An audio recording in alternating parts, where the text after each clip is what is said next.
pessoal, eu me chamo Hudson, eu sou da Êxito Assessoria Empresarial e nós somos uma empresa focada em soluções tributárias. Hoje eu estou aqui com o Igor, que é o responsável pelo nosso fiscal, e com o Dr. Luiz Fernando, que é o nosso consultor de negócios. Ele é coordenador da região Centro-Sul do estado de Rondônia.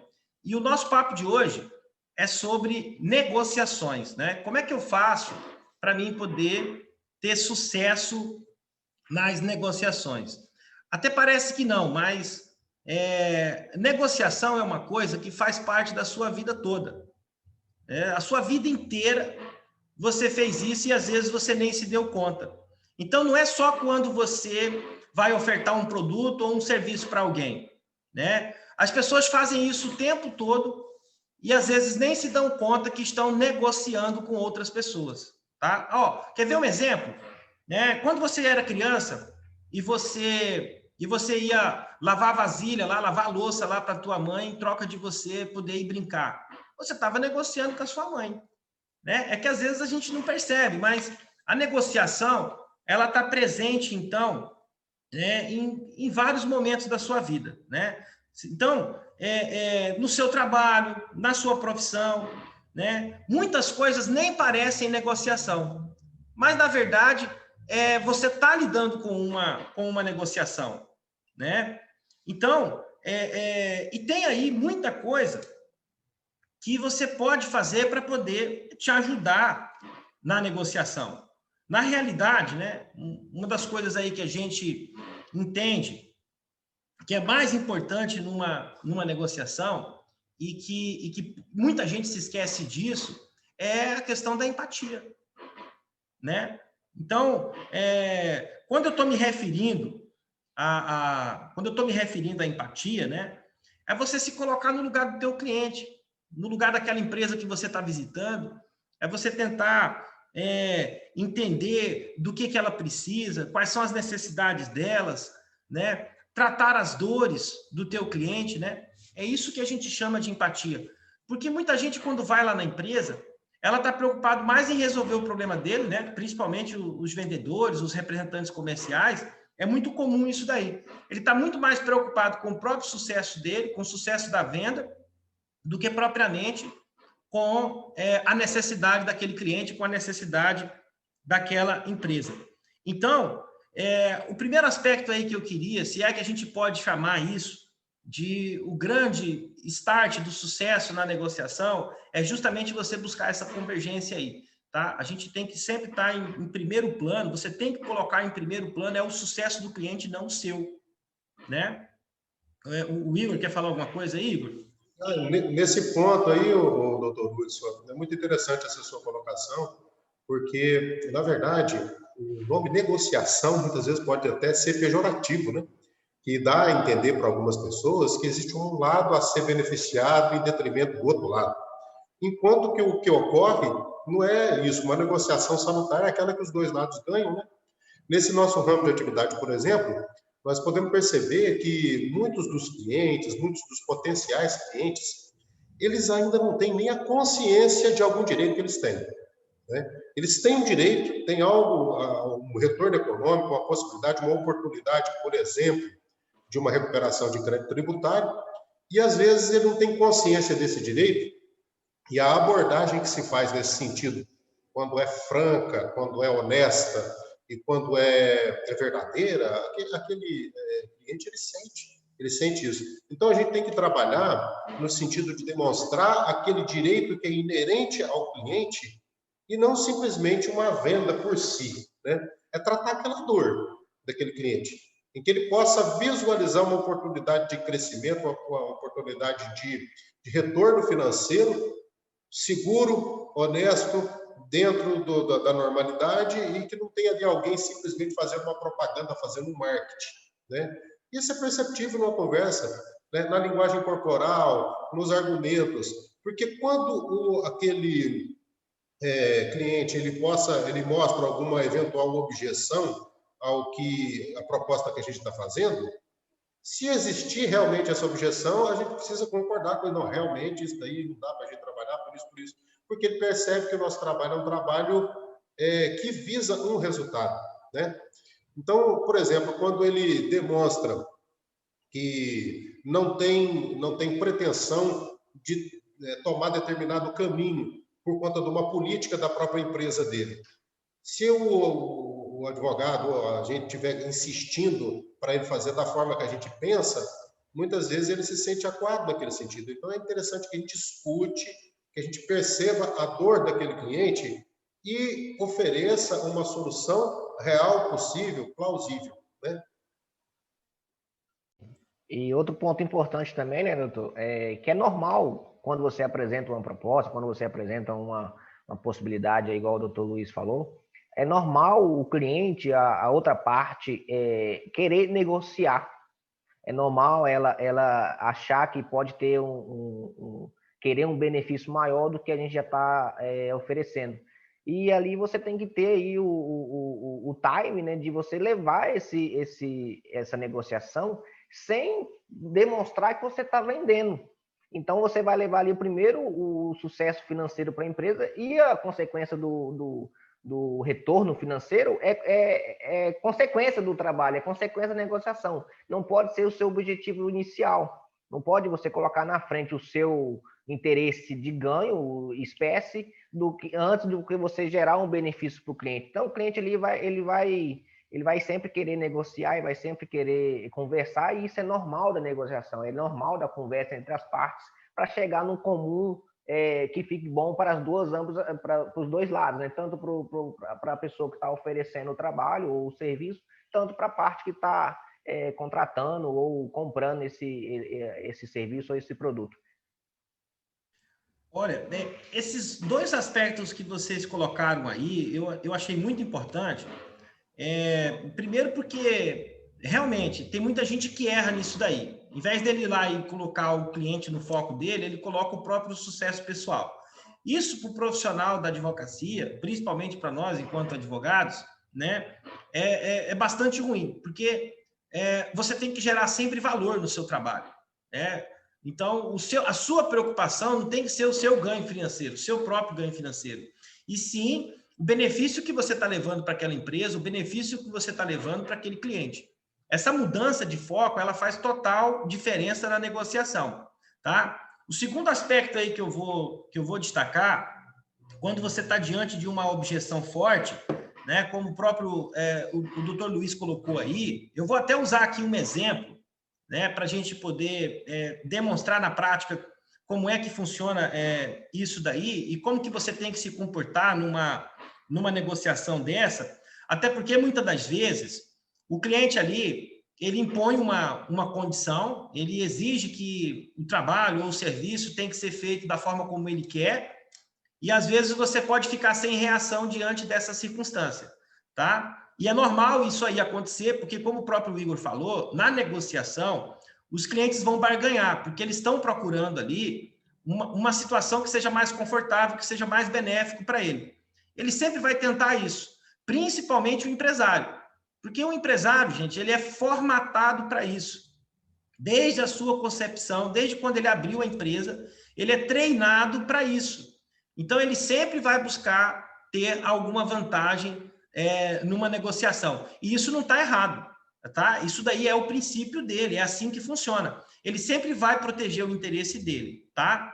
Cabe a você tentar buscar essa convergência, tá? Então, você tem que encontrar quais são os pontos que você tem em comum com aquele cliente, com aquela empresa, né? Contornar aí essa objeção para você poder levar essa proposta adiante e você fechar o contrato com ele, tá? Quer ver um exemplo? Só para vocês terem uma noção, eu acho que o Igor estava com a gente lá nessa reunião, o doutor Luiz também estava.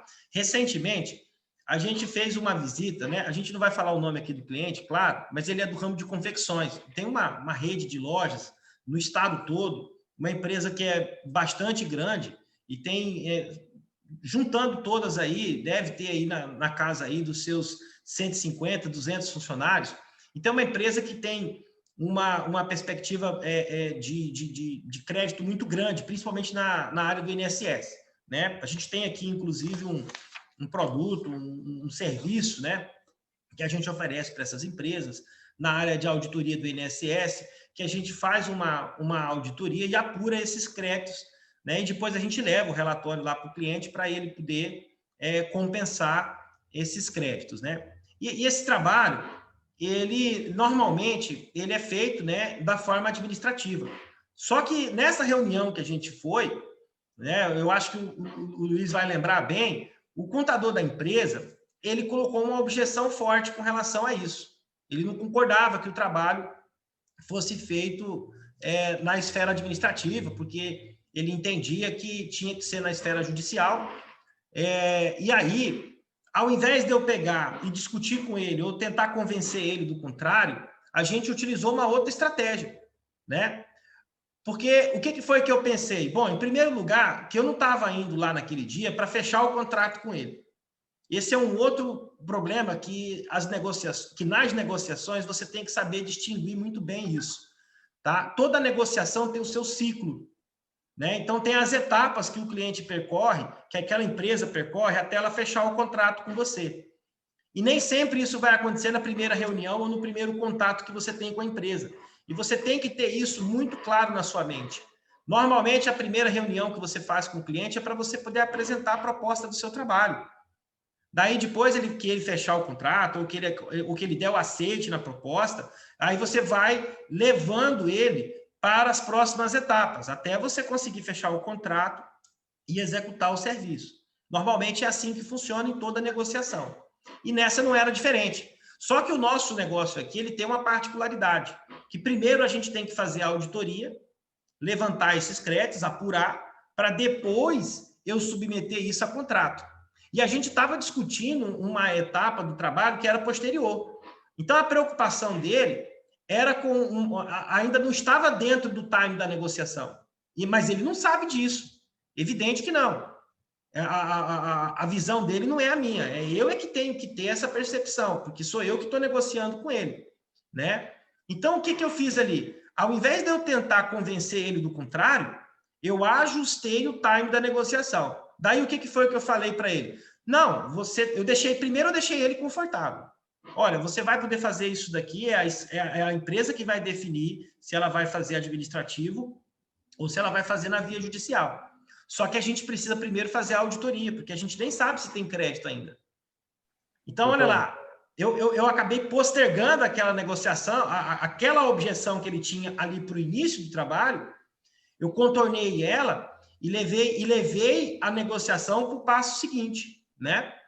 Fala aí, Igor. E interessante que em toda negociação você tem que saber se posicionar e entender o ciclo da negociação, como o senhor mesmo falou. Essa reunião específica que o senhor está mencionando, a gente entendeu ali que não era o momento, não era a hora certa de ainda falar do segundo passo, né? A gente tinha que deixar claro para o contador da empresa, que não é o que toma a decisão, mas tem influência dentro da empresa, que o primeiro passo ali era apurar primeiro os valores para depois tomar o caminho que a empresa desejar fazer. Se ela ia fazer judicial, se ela ia fazer administrativo, ela ia tomar essa decisão com base nos valores que a gente teria que apurar. Então, a gente entendeu ali naquela negociação que o primeiro passo ali era demonstrar para o contador que existe a possibilidade de administrativo, mas por política da empresa, ele prefere fazer judicial, a gente também faz, mas para poder chegar nesse ponto de fazer X ou Y, a gente teria que apurar. E a gente deixou isso bem claro para o contador da empresa. Acho que ficou entendido para ele lá o time, né, o ciclo da negociação. Sem contar também que, além disso que foi muito bem colocado por o Dr. Hudson e também pelo Igor, as etapas a serem obedecidas numa negociação, existem etapas coerentes, né? Que se existe uma interligação entre essas etapas, que formam um conjunto, né? Isso foi obedecido.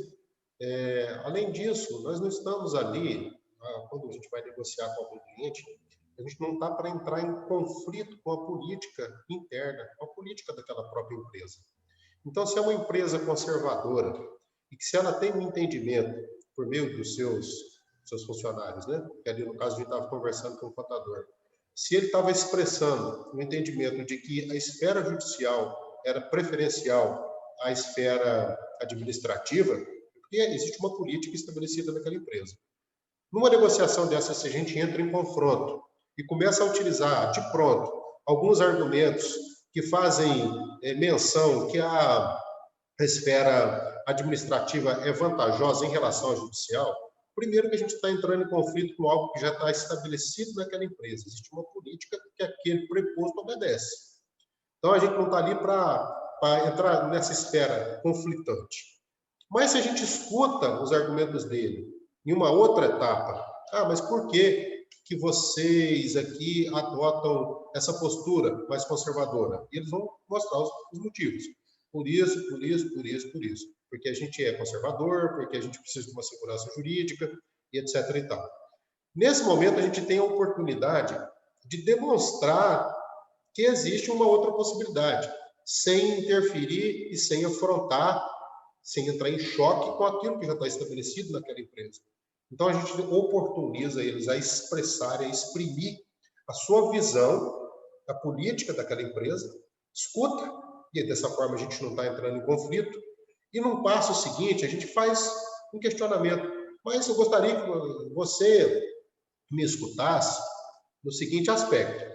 Não, porque na esfera administrativa, essa tese já tem uma segurança, já tem precedentes judiciais, já tem consultas da própria Receita Federal, solução de consulta da própria Receita. Então, existe também essa possibilidade. Nós estamos aqui para nos adequar à política da empresa e não impor a nossa forma de trabalhar. Com isso, a gente dá um conforto para o cliente, porque nós temos as duas opções, mas escutamos a opção dele e ainda propusemos, tivemos a condição de propor algo que ele pode, pelo menos, examinar ali uma proposta, uma possibilidade, uma oportunidade de ganho mais imediato, por mais que ele tenha visto outros escritórios, outra forma de trabalhar, nós temos o nosso diferencial, por conta de que temos a nossa contabilidade própria, temos condições de oferecer para ele algo que talvez ele não tenha vislumbrado até aquele momento, né? Então é isso, a gente, para concluir a minha fala de agora, a gente respeita a postura política da própria empresa, mas também com a possibilidade de expor algo que pode ser um diferencial, tanto para a empresa quanto para o nosso trabalho, para a nossa prestação de serviço, né? Fazendo uma colocação aí na fala aí do Dr. Luiz, que em toda negociação não quer dizer que você sempre vai aceitar o caminho que o cliente te impor. É aí que entra o negócio, é a negociação. Você entender o que o cliente quer e você oferecer dentro das possibilidades, se dentro da sua possibilidade tem esse caminho dele, você fazer dessa forma. Não quer dizer que você vai contra a sua própria política e fazer um trabalho que o cliente quer que seja dessa forma e eu vou fazer dessa forma porque o cliente quer que seja dessa forma. Não, mas você entender, se colocar no lugar do cliente e se tiver do seu alcance fazer daquela forma, você poder fazer também conforme o cliente deseja, né? Claro, e assim, o mais importante disso, e vocês sabem qual foi o desfecho desse caso, é que a gente não travou a negociação. Por quê? Porque, primeiro, que eu ajustei o time. Então, a gente, em vez da gente tomar uma decisão que ia ser tomada lá na frente, eu coloquei aquela negociação dentro do time correto dela, que primeiro a gente precisava de fazer a auditoria para depois ele definir a forma como que a empresa ia fazer o aproveitamento do crédito. Até porque antes de fazer a auditoria, eu não sabia nem se ela tinha crédito ou não, né? É evidente que pela experiência que a gente tem, eu já sabia que aquela empresa ela tinha um grande potencial. Quando a gente finalizou a auditoria, eu levei para ele lá o resultado do relatório, né? Deu mais de 700 mil reais em crédito. E aí a conversa foi outra. Porque daí, com base nos números, com base no relatório, a base jurídica de cada verba que a gente ia compensar, a forma como ele enxergou foi outra completamente diferente. E no final das contas, eu até consegui contornar essa objeção inicial que ele tinha, e eles optaram por poder fazer a compensação administrativa. Mas percebam que se eu tivesse antecipado essa discussão para antes da auditoria, no time errado, eu poderia ter queimado esse negócio. E aí a gente não tinha fechado esse contrato. Então, o que eu quero tirar de lição de tudo isso para você que está hoje assistindo esse webinar nosso aqui sobre negociação? é que você tem que ser estratégico na condução da sua negociação. Então, percebam que primeiro eu tive que me preocupar com o interesse dele, com o que ele queria, e não com o que eu buscava. Essa convergência que é importante de você buscar em qualquer negociação. Se você colocar na frente o seu próprio objetivo, não vai dar certo essa negociação. Ou pelo menos há uma grande chance de fracasso. Para você poder ter sucesso na sua negociação, você tem que fazer o exercício inverso disso, tá? Você tem que entender que os clientes, eles fecham negócio com você não é pelas suas razões, e sim pelos motivos deles. Quando uma empresa te contrata, ela não contratou pelo seu argumento, ela não contratou você pelo seu motivo, ela contratou pelos próprios motivos dela. A decisão é dela. Foi ela que chegou à conclusão que o teu trabalho era interessante. Não foi você que convenceu ela disso, tá? A gente tem que ter essa noção clara de que as pessoas, os clientes, eles nos contratam pelos motivos deles e não pelos nossos. E isso é uma coisa que tem que ficar claro, tá? Ninguém tem o poder de mudar uma decisão de alguém. Eu sou só um ser humano. Eu sou uma pessoa comum, como o Igor, como o Dr. Luiz Fernando. Eu não tenho o poder de fazer alguém me contratar, né? Tem muitos gurus por aí na internet prometendo técnicas de vendas, técnicas de negociação, porque você pode fazer isso, você é capaz de fazer aquilo, você vai influenciar ele a tomar a decisão, a contratar o teu trabalho. Gente, as pessoas contratam o nosso trabalho, o seu trabalho, pelos motivos deles, tá? Então, eu acredito muito nessa premissa. E desde que eu passei a acreditar nessa premissa, é que a gente tem trabalhado cada vez de forma mais ética e respeitando sempre esse espaço que você tem que ter, que você tem que obedecer dentro de qualquer negociação, tá? O caminho para você poder contornar objeções é você buscar convergência. É você criar empatia com o teu cliente, empatia com a empresa que você está negociando com ela. Então, você tem que deixar ele sempre confortável para ele tomar a melhor decisão. E você tem que transparecer para ele que ele está, sim, tendo vantagens, né? E deixar bem claro para ele também, né, que você está preocupado em atender a necessidade dele e não a sua. Eu acho que é isso que é importante para você poder passar essa segurança, para você poder passar essa confiança para o teu cliente quando você estiver negociando com ele. Se ele perceber que você está colocando na frente a necessidade dele, você vai ganhar muitos pontos nessa negociação e as suas chances de fechar contrato com ele vai aumentar significativamente, tá? Então, assim, na próxima vez que você estiver negociando e você ouvir um não, né? Então, o que você tem que fazer? Pensa no que ele quer. Pensa no que ele está buscando, pensa em qual que é o interesse dele, né? Coloca essa convergência, cria essa empatia com a empresa que você está prospectando ou com o cliente que você está buscando, que você vai aumentar muito a sua chance de sucesso, né? E se mesmo assim, né, você não conseguir ali estabelecer essa empatia logo de início, né? Esse não, você sempre tem que lembrar disso. Esse não, ele tem um porquê, né? E aí o que você vai fazer? Você vai sempre ter que perguntar isso para ele. Por quê? E aí ele vai dizer, olha, eu quero X. E aí você vai dizer de volta, mas por quê? Ele vai explicar, por causa disso, disso e daquilo outro. E às vezes você vai ter que estabelecer essa pergunta algumas vezes, até você conseguir entender o que é que está dificultando essa negociação. Porque a partir do momento que você entender o que é o motivo que está dificultando, você vai trabalhar em cima disso para você poder buscar convergir o interesse daquela pessoa com o propósito que você está buscando, tá? Então, é basicamente isso daí, né? A gente chama isso daí de deal breaks. Tem uma expressão em inglês aí bem bacana aí, o pessoal que é da área do empreendedorismo aí já deve ter ouvido falar. O que é isso daí? É quando você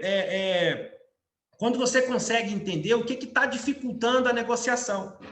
O que está impedindo aquela negociação? O que está anulando ela? Né? o que você pode buscar de benefícios para ambos os lados?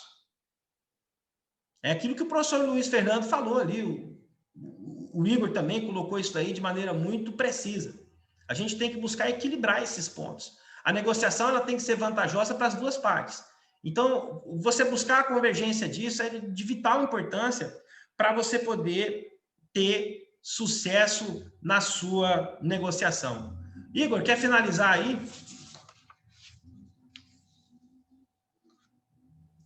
É exatamente isso aí, doutor. A gente preza aí sempre tentando passar para as pessoas que estão nos assistindo que a negociação é um caminho que você vai ter que passar para você fechar o negócio. Não tem como você fugir disso.